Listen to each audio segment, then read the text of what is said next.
The African telecommunications industry has accelerated in development over the past few years, transforming the continent both socially and economically.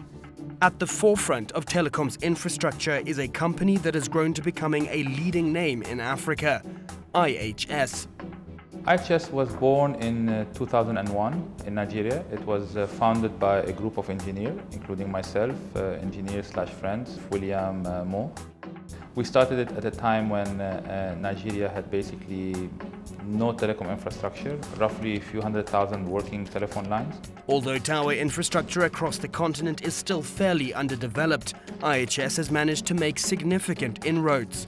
The tower market is a very young market. I mean, it has only existed even as an industry, I would say, for 15, 16 years. We have been in the tower business in Africa for 10. It's not a very long time to build up a great depth of expertise in the tower industry. However, we are in essence strongly linked to the mobile operators who have been operating their networks for longer than this, of course. Today, IHS owns and manages over 10,500 towers across 5 countries, including Nigeria, Ivory Coast, Cameroon, Zambia, and Rwanda. Africa still lags behind on voice penetration, substantially. Today, sub-Saharan Africa's penetration ratios, for example, are around 65%. This compares to 140, 150 sometimes in Scandinavia. Emirates is close to 200%. The way we use the mobile phone is changing rapidly, right?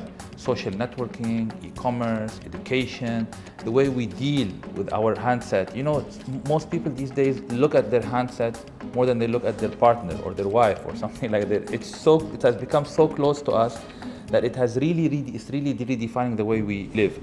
Most people wanna use all these advanced applications, and for them to be able to do that, they need a proper broadband link.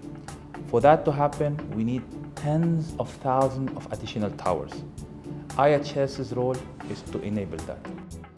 As with any developing nation, Africa has its own set of challenges in areas such as skills, infrastructure, and regulation. But investors have not been deterred. The appetite for local and foreign direct investment remains healthy. The foreign direct investment is currently running above $80 billion annually and is forecast to grow by many sources to over $150 billion in the next 3 to 4 years. You can see that many people think that can see the benefit and the attraction of investing on this continent. You have to consider all countries differently, each present their own challenges, but on the whole, the story is very good. People who are already invested in Africa find it easier to follow their money. The newer investors who are looking at Africa for the first time as an opportunity is more of a challenge. Once you've made your first investment, you understand that risks and you can pitch your desired levels of investment appropriately and the way you do business appropriately and match it to the way that business is done by everyone else. The opportunities can be very attractive. And that is what we've discovered with IHS.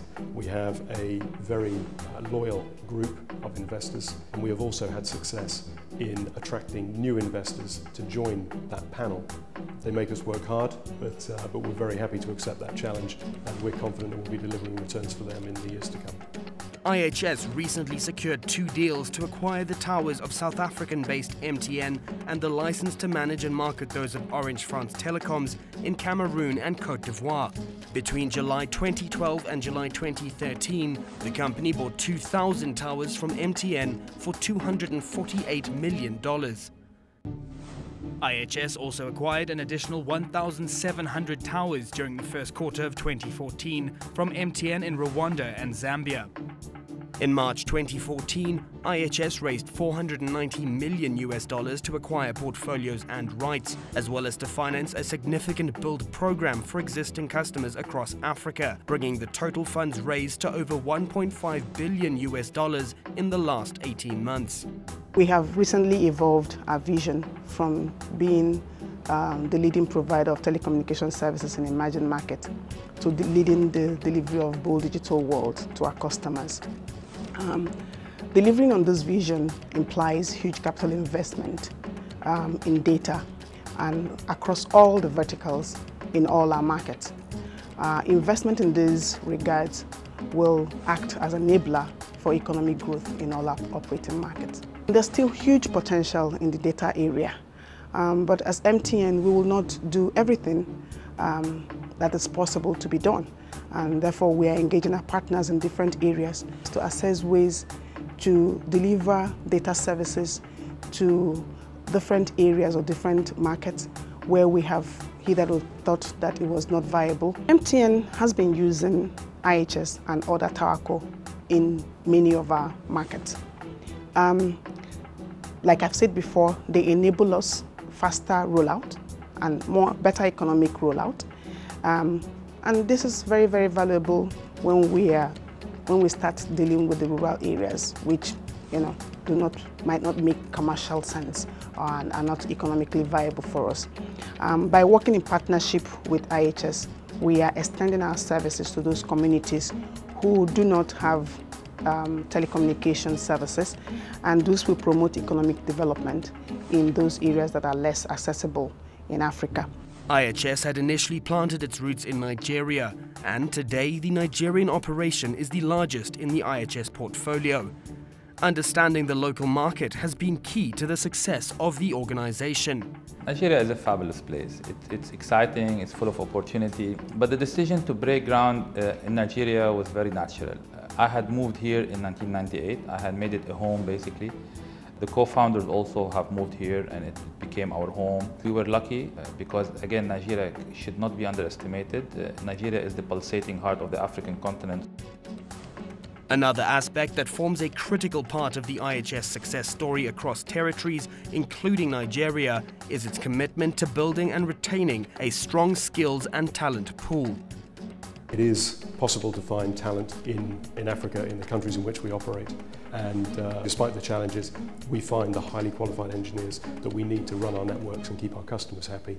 Africa is a vast and swiftly developing continent, and Nigeria is not where it ends for IHS in this booming industry, an industry crucial to the continent's success. We are very fortunate in having a very strong and entrepreneurial leadership team. Our company has a very bold approach to the market, and we move into new markets after a careful assessment of the opportunity and the risks, but we will move. And we have become, as we roll into Côte d'Ivoire, as we went into Cameroon, and now as we look more widely, we have developed an expertise and an efficiency about the way that we develop a new market, move into a new market, in terms of bringing to bear very quickly our engineering expertise and our rollout expertise, which benefits our clients.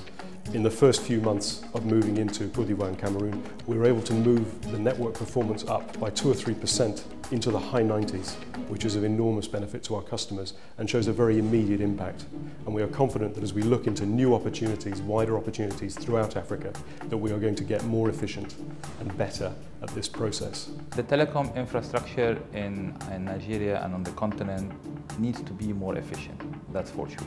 The management of power needs to be more innovative. The cost of building and using the sites need to be improved.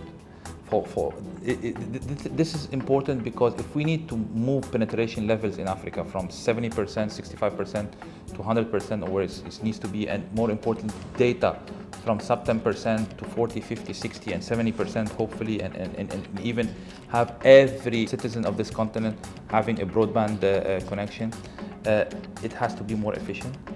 It has to be done smartly. It has to be done cheaply. IHS is going to be the champion of driving this efficiency forward for operators.